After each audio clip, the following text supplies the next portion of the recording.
रोहित पवार बोलतात।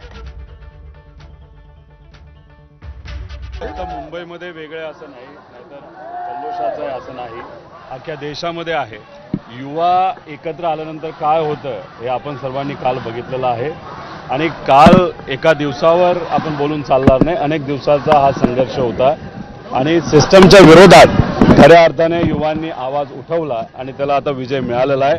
पण हा विषय इथं न थांबता अशा अनेक गोष्टी आहेत, अनेक विषय आहेत ज्याच्यावर खऱ्या अर्थाने आपल्याला काम करावं लागणार आहे आणि संविधान जर टिकवायचं असेल तर आपल्याला येत्या काळामध्ये डिलिमिटेशनचा SIRचा सुद्धा मोठ्या प्रमाणात विरोध हा करावा लागेल आणि सिस्टमच्या विरोधात लढत असताना इतर महत्त्वाचे विषय जे आहेत त्याच्यावर सुद्धा लक्ष द्यावं लागेल। भाजपच्या नेत्यांकडून म्हटलं जात होतं की आमच्या सरकारमध्ये राजीनामे होत नसतात, त्या भाजपच्या मंत्र्याला कुठेतरी राजीनामा द्यायला झालेला आहे। भाजप बॅकफूटवरती गेलाय का? काय असतं, किती ताकद आणि अहंकार असला तरी जेव्हा एकजूट होते, जेव्हा नागरिक एकत्रित येतात तेव्हा झुकावं लागतंच आणि मग त्या अहंकारला आता कुठेतरी लोकांसमोर झुकावं लागलं, लोकशाहीच्या समोर झुकावं लागलं। लोकांनी एक चांगला समाचार आणि एक चपडाक या अहंकारी राजकारण्याला त्या ठिकाणी दिलेली आहे आणि महाराष्ट्रातून सुद्धा असे मोठे नेते होते, भाजपचे नेते होते ज्यांनी या आंदोलनात दहशतवादी आंदोलन बरंच काय बोललं होतं, त्यांच्याबद्दल आता युवा वर्ग काय करणार माहीत नाही। मला एवढीच युवांना विनंती करायची आहे, सभ्य भाषेत त्यांचा सुद्धा समाचार कुठेतरी घेतला गेला पाहिजे। संपूर्ण आंदोलनादरम्यान जवळपास 13 ते 14 गुन्हे दाखल आहेत, 1200 मुलांवरती आणि 400 ते 500 मुलांना नोटिसा देखील पाठवण्यात आलेल्या आहेत। आपली मागणी राहणार काय या आंदोलनासंदर्भात? पुढच्या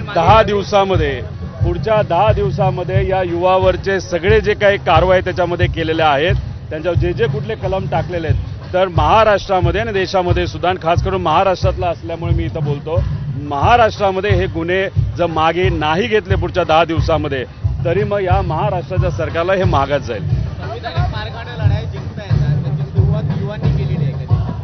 नाही, संविधानिक मार्गाने नक्कीच आपण लढाई जिंकू शकतो। युवा आज जर आपण बघितले 40 वयाच्या खाली 60% लोकसंख्या युवांची आहे, त्यामुळे युवांची ताकद मोठी आहे। पण दुर्दैव असं ती संघटित होत नव्हती, आता ती संघटित झालेली आहे। त्यामुळे या महाराष्ट्रासाठी महत्त्वपूर्ण असणारे विषय, नाही तर देशासाठी महत्त्वपूर्ण असणारे विषय, लोकशाही टिकवण्यासाठी आणि संविधान टिकवण्यासाठी खऱ्या अर्थाने आपल्याला एकजूट यावी लागेल। युवांची ताकद खूप मोठी आहे आणि कालच्या आंदोलनाच्या नाही तर सत्याग्रहाच्या विजयानंतर आता कुठेतरी जाणीव झाली आहे की आपला। तर मुंबईच्या शिवाजी पार्क मैदानावरती तरुणाई